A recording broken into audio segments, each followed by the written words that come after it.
नमस्कार, मैं हूं विज्ञान प्रकाश और पेश है इस हफ्ते का परिवर्तन। और सबसे बड़ी बात मैं आज आपसे जो शेयर करना चाहता हूं वो एक पुराने दार्शनिक की कही हुई बात है कि the greatest victory is that which requires no battle, यानी कि सबसे बड़ी जीत वो होती है जिसमें किसी जंग की जरूरत नहीं होती। ये चीन के एक बड़े दार्शनिक ने कही थी ये बात, और ये बात आज पूरी तरह से चीन के 2023 के सबसे बड़े कर्जदार पाकिस्तान पर लागू होती है और सटीक बैठती है। जरूर देखिए इस प्रोग्राम के जरिए कि मैं ऐसा क्यों कह रहा हूं।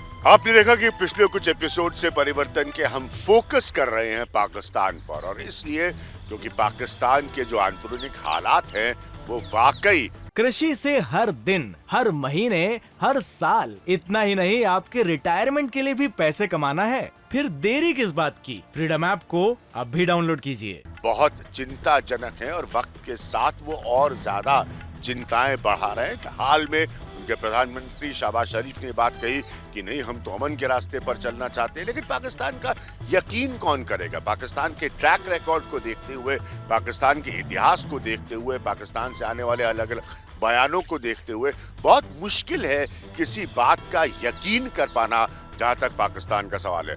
और इस प्रोग्राम के जरिए हम आपको आकलन के माध्यम से, रिपोर्ट्स के माध्यम से, जानकारी के माध्यम से वो बातें बताएंगे, वो चीजें बताएंगे जो आपको सच में हैरान कर देंगी इस वक्त के पाकिस्तान के बारे में।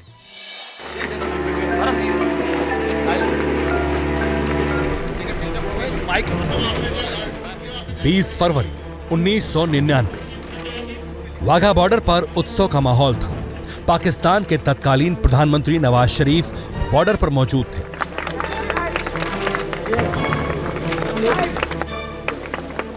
दिल्ली से लाहौर तक चलने वाली पहली बस में सवार होकर तत्कालीन प्रधानमंत्री अटल बिहारी वाजपेयी पहुंच रहे थे। माहौल देखकर लग रहा था कि दो पड़ोसी देशों के बीच दशकों से जमी बर्फ पिघलने वाली है। अटल जी बस से उतरे। दोनों नेताओं ने पहले हाथ मिलाया, फिर गले मिले। अटल जी लाहौर पहुंचे, पाकिस्तान को अमन और तरक्की के साथ आगे बढ़ने का भरोसा दिया।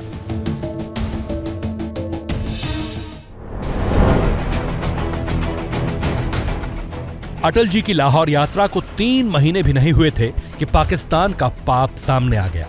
करगिल में पाकिस्तान ने घुसपैठ कर दी थी। 3 मई को युद्ध की शुरुआत हुई।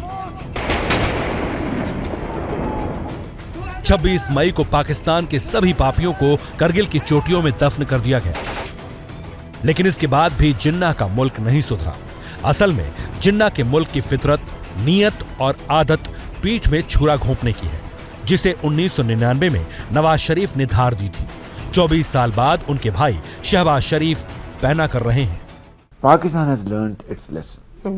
We had 3 wars with India, 3. And the consequence of those wars, as a result, it only brought more miseries, unemployment, two nations, poverty. जहर उगलने वाली आतंक की जुबान जब अमन के नगमे सुनाने लगे तो दुश्मन की बर्बादी का अंदाजा लगाया जा सकता है। वैसे पाकिस्तान के हुक्मरानों का शांति राग यूं ही नहीं है। इसकी असल वजह पाकिस्तानियों से ही सुनी। फिरंगी की दौलत ने सब कुछ खरीदा, हुक्मरान खरीदे, बागबान खरीदे, तुम्हें भी खरीदा, मुझे भी खरीदा। 75 बरस से गुलामी में हैं हम, गिरवी है सब कुछ, नाकामी में हैं हम। मकरूज बच्चे जन्म ले रहे हैं और कर्जों पे कर्जे हम ले रहे हैं। बिल्कुल दुरुस्त फरमाया। पाकिस्तानियों की जुबानी चंद लाइनों में जिन्ना के मुल्क की कहानी इतनी सी ही है। शरीफ खानदान को हिंदुस्तान क्यों याद आ रहा है, ऐसे समझिए। दुनिया के सभी बड़े देशों से पाकिस्तान कर्ज ले चुका है। चीन के कर्ज तले तो पूरा पाकिस्तान ही दबा हुआ है। हालत यह है कि चीन ने अपने कर्ज की बदौलत पाकिस्तान पर कब्जा करना शुरू कर दिया है। ऐसे में अगर पाकिस्तानियों को भूख से मरने से बचाना है तो शहबाज शरीफ के पास एक ही विकल्प है, और वो है भारत के साथ फिर से कारोबार शुरू करना होगा। सऊदी अरब ने भी पाकिस्तान को साफ कह दिया है कि अब तरीके बदल दिए हैं। अब पाकिस्तान को बिना शर्त कर्ज नहीं मिलेगा।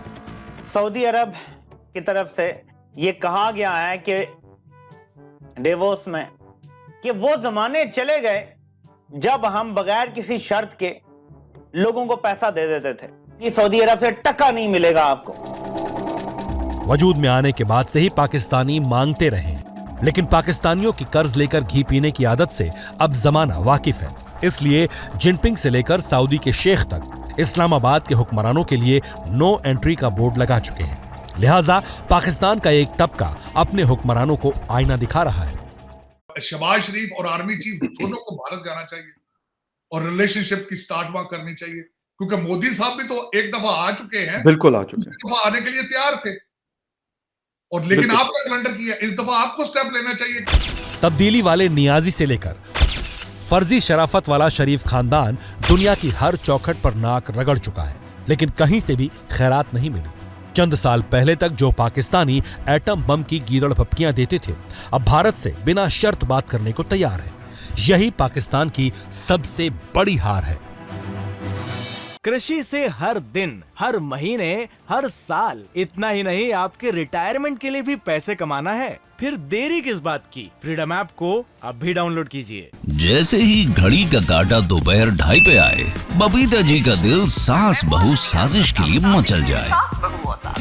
और ये है इनकी बहू, पूरे दिन ऑफिस की टेंशन हो जाए गॉन जब ये करें अपना फेवरेट शो फ्री टाइम पे ऑन। इनकी तरह आप भी देखें अपना फेवरेट शो अपने टाइम पर और डाउनलोड कीजिए एबीपी लाइव ऐप अपने स्मार्ट टीवी पर।